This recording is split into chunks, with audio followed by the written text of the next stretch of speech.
Hello everyone, it's Lindsay, and today I am back with a Bible journaling process for you guys. I am starting out with the newest devotional kit for the month of September from By the Well for God. This is Take Heed.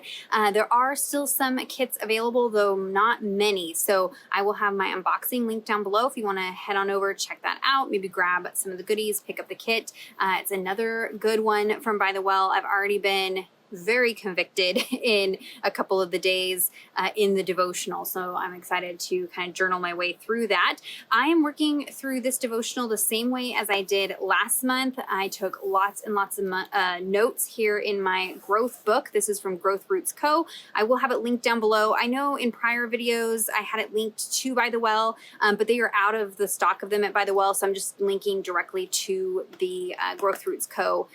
Shop. These are amazing. And so I have already worked through about 5 days of the devotional.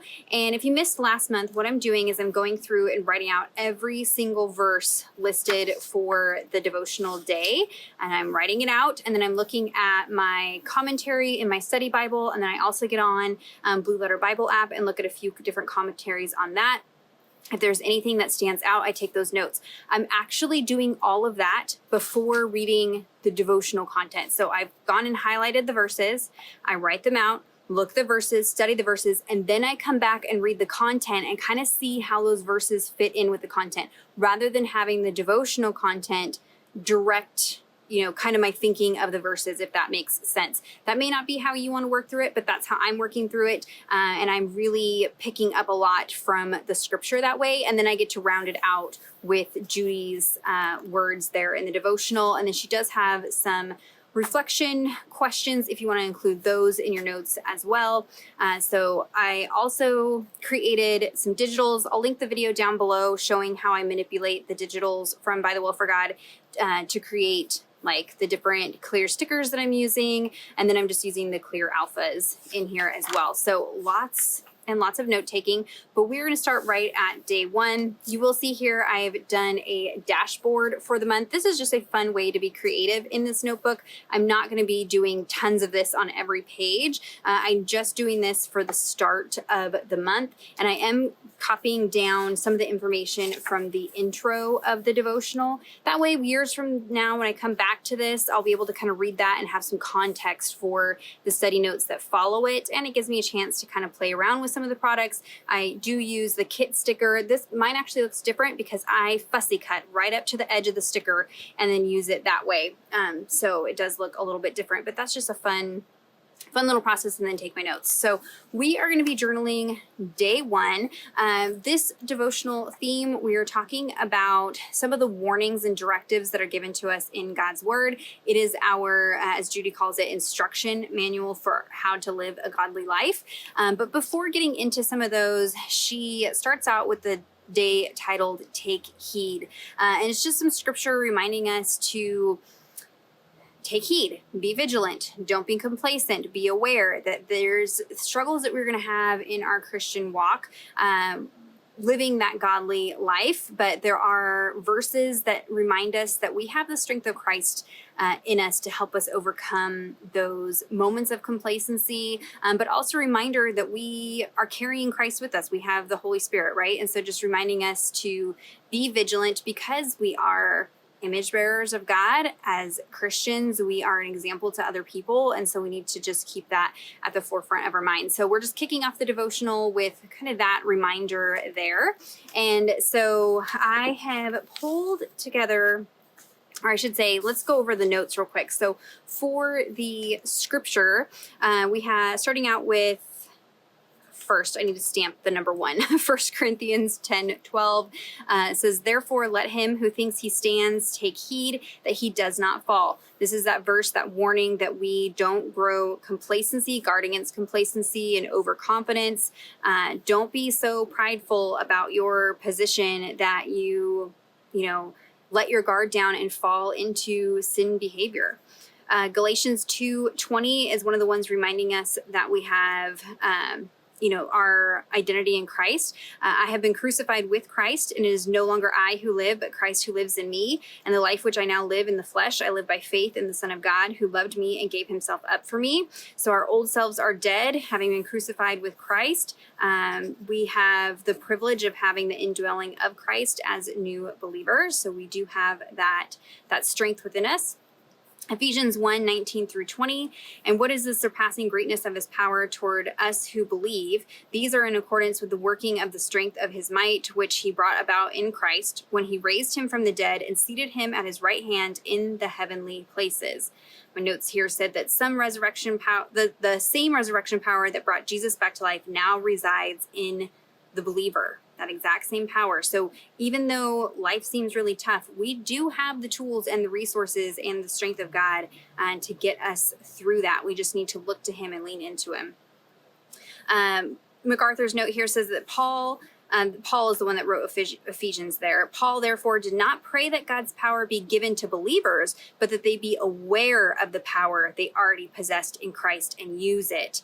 So he's not praying that the power be given to us, but he's praying that we be reminded of the power that we already possess as Christians. Take heed, be on guard, stand guard, right? Colossians 3:1 through 3. Therefore, if you have been raised up with Christ, keep seeking the things above, where Christ is seated at the right hand of God. Set your mind on the things above, not on the things that are on earth, for you have died and your life is hidden with Christ in God. So really important reminders about our identity there. One of the interesting word studies I did, so I did go through the little flashcards and I'm doing a word study with those. Take heed is blepo in Greek, and the usages are to see, discern of the bodily eye, but also as a metaphor to see with the mind's eye. I thought that was really interesting. We can see, sometimes the New Age kind of takes that and runs a little bit wild with that. And so you need to be careful of that. But, having at the forefront of your mind, seeing within your mind, to be on guard, to be discerning, to not be complacent. And then in a geographical sense of places, mountains, buildings, etc., turning towards any quarter, as it were, facing it. So that's a little bit different usage there. That's not how it's being used in this context. And then I did some other word study there. I'm not going to show everything and walk through all the notes because I want, I did that last month and I think that you guys kind of see how I'm doing it. And I want you to exercise that on your own and kind of build those muscles. Yes, I want to be here to encourage and to give you those resources and to kind of show you how I do it. But ideally, I don't want you just sitting down and just copying down everything that I do. I want you to start kind of that practice of digging on your own. Utilize Blue Letter Bible app. Utilize a study Bible if you have one. Even just Googling, maybe you have specific pastors that you really enjoy and you can just type their name in and then the verse and it may pull up a sermon or something like that or an article they've written that goes along with that verse, and that is going to help you kind of go into a deeper study as you work through this. So there is my study time for the first day of Take Heed. And so I'm going to be journaling that passage in 1 Corinthians 10, chapter 10, verse 12, that says, so if you think you are standing firm, be careful that you don't fall. This is that take heed, don't fall into complacency passage. I am working in my illustrating Bible. I will have everything linked down below for you guys. I've gone ahead and pulled together a little selection of things that I'll be using here. This is one of the cards in the little freebie pack that you get. And then I pulled together some die cuts. My die cuts, I do fussy cut that extra border. So it's right up to the edge. It just makes it a little bit easier to kind of blend things together to build a little cluster there. This was a piece, again, I cut away the edge just so it would look, a little more realistic. I have a little scrap. You guys know I've been really enjoying dyeing papers. And so as I've been using them and cutting away little scraps, I'm saving those and they're all kind of vintage grungy. So it makes it very easy to just grab them and kind of pair them with some things. I deconstructed one of the paper clips. We'll be using some of that fabric. And then just kind of putting together, of course, a background. I'm going to be doing a little bit of stamping, embossing, all that goodness. So let me go ahead, put you guys on fast forward, and we'll put together this entry in 1 Corinthians chapter 10. All right, so I'm going to start with the background in the similar way that I did the dashboard in my growth book. So I'm taking that ticket texture stamp, I'm inking it up with some Wheat Versamagic ink, and I just have the stamp on the packaging. So I'm just kind of rocking and rolling and using bits and pieces of the stamp rather than loading it on a block and getting a nice clean impression.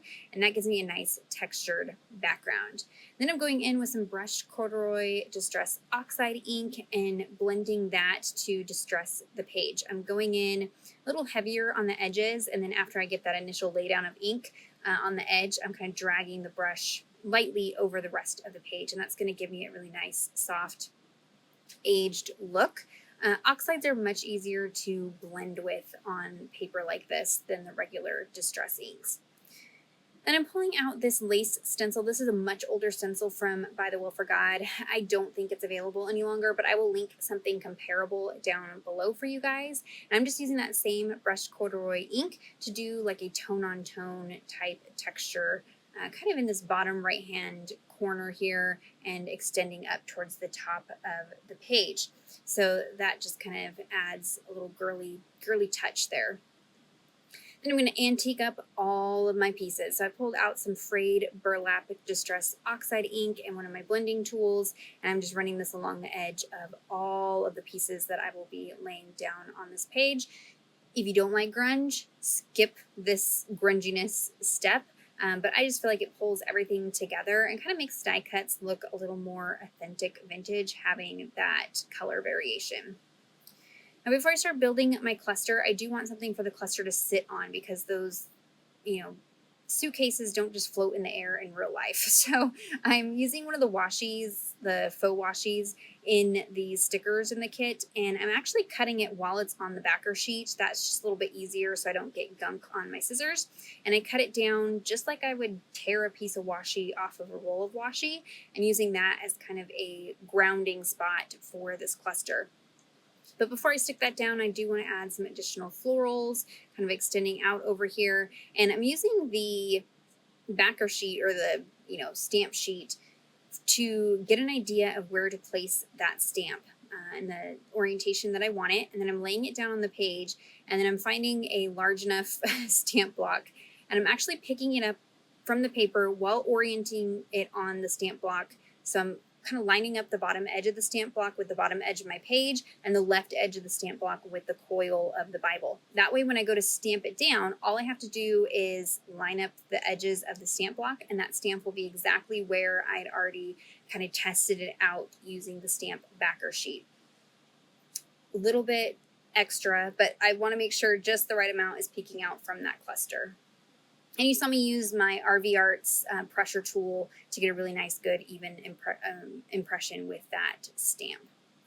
So I'm going to make one more little ephemera piece here. I pulled out some of the pattern papers that you can add on to the Take Heed devotional kit. I'm going to use this orange one here. I'm prepping it with my EK Success powder tool. I'm inking up the Take Heed stamp.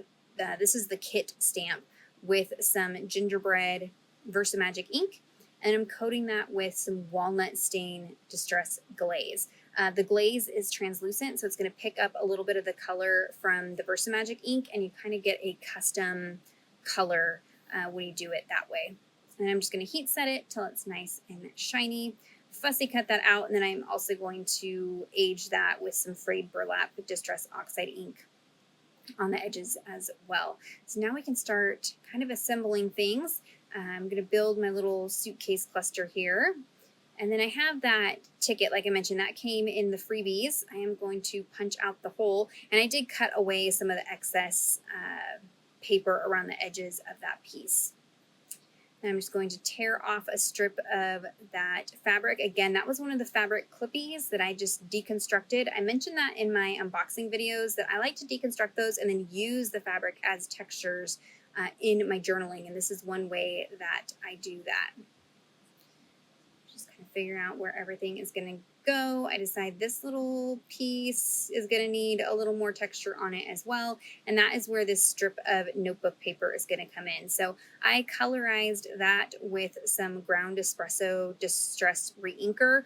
I have a shorts video here, a reels video on Instagram where I walk you through and show you how I do that technique. It is amazing. I just did a whole bunch of paper all at once, and now I just have it super easy to grab and go. That's what I used for the notebook paper in my growth book dashboard as well. And it's just really nice. I like the notebook paper because it's nice and thin, so it doesn't take up a lot of bulk in my Bible. And you can see I'm able to add kind of a fun little textured ruffle around that die cut piece to kind of fill it out so it isn't just hovering by itself up there. I do add a date stamp. I don't always date lately, but there was a date spot on that card, so I dated that with some pumpkin spice Magic ink. And then I'm just going to draw in some journaling lines. I'm going to start doing my journaling off camera, just so I can have a little bit more private space there. So that will stay empty, but it gives you an idea of where I can fill that in. Look on the back here. Once that glue dries, you won't be able to see any bleed through or anything like that. And that is going to be a finished look at today's entry. If you have any questions or comments, be sure to leave those down below. Check out the description box for links to everything. There are still some kits available, so you can join in with us. Give this video a thumbs up if you enjoyed it. Subscribe to my channel if you're not already subscribed. And until next time, thank you so much. Bye-bye.